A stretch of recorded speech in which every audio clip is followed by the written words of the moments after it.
మీ పిల్లలు ఫారెన్లో చదవాలనేది మీ కల? మీ కలను నిజం చేసే ఏకైక సంస్థ విదేశ్ కన్సల్ట్స్.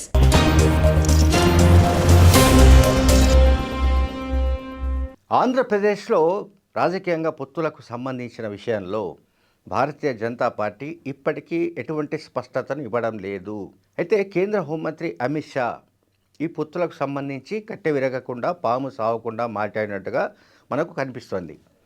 ఒక ప్రముఖ టీవీ ఛానల్లో ఆయన మాట్లాడుతూ మొత్తం దేశవ్యాప్తంగా పొత్తులకు సంబంధించిన విషయం ప్రస్తావిస్తూ ఉత్తరాదిన ఎన్డీఏ భాగస్వామ్య పక్షాల మధ్య అవగాహన కుదిరిందని, పొత్తులు పెట్టుకొని పోటీ చేస్తున్నామని చెప్పారు.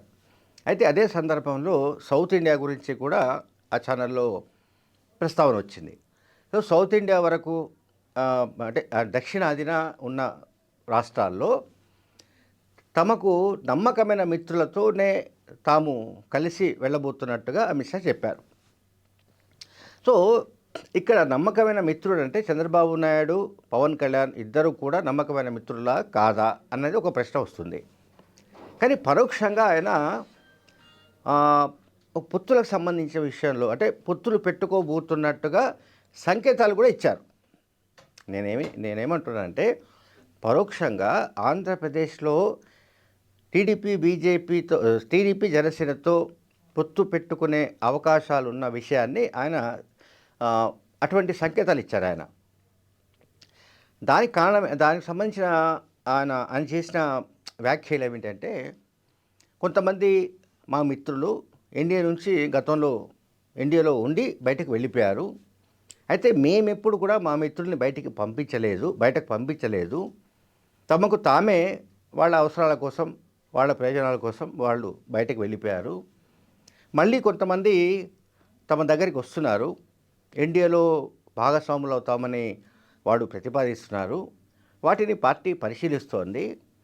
ఒకవేళ నమ్మకమైన మిత్రులు ఎవరైనా ఒకవేళ గతంలో మాకు దూరమైనప్పటికీ మళ్ళీ వస్తామని కోరుతున్న వాళ్లను ఎన్డీఏలో చేర్చుకోవడానికి మాకు ఎటువంటి అభ్యంతరం లేదు అనే లైన్స్లో ఆయన మాట్లాడారు, అమిత్ షా గారు మాట్లాడారు. సో అమిత్ షా చేసిన వ్యాఖ్యలను బట్టి మనకేమర్థమవుతుందంటే, గతంలో ఎన్డీఏలో భాగస్వామిగా ఉన్న వ్యక్తి చంద్రబాబు నాయుడు గారు. గతంలో ఎన్డీఏలో భాగస్వామిగా తెలుగుదేశం పార్టీ ఉంది. 2014లో కలిసి పోటీ చేసిన విషయం మనకు తెలుసు. బీజేపీ, టీడీపీ కలిసి పోటీ చేశాయి.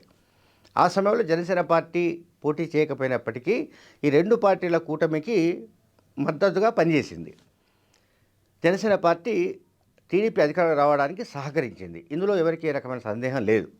అయితే 2019 తర్వాత పరిణామాలు మారాయి.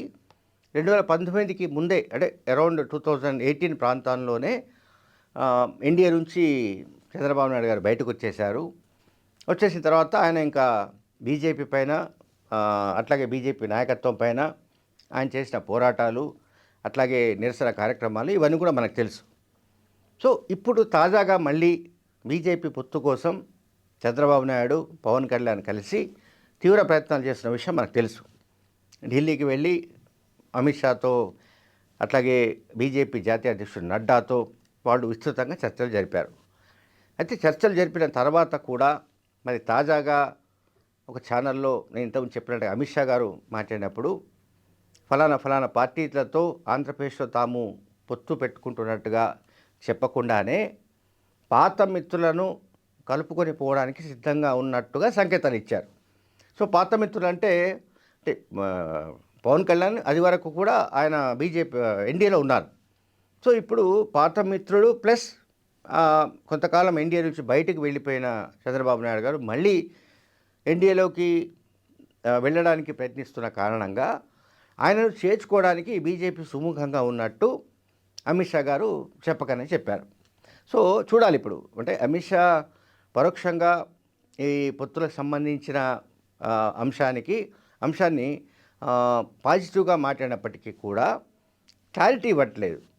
మేము పొత్తులు పెట్టుకోబోతున్నాము, సౌత్ ఇండియాలో ఈ రాష్ట్రంలో ఈ పార్టీతో పొత్తు పెట్టుకోబోతున్నాము, ఇన్ని సీట్లలో మేము పోటీ చేయబోతున్నామని చెప్పకుండా ఆయన దాన్ని దాటేసినట్టు కనిపిస్తోంది. Thank you very much.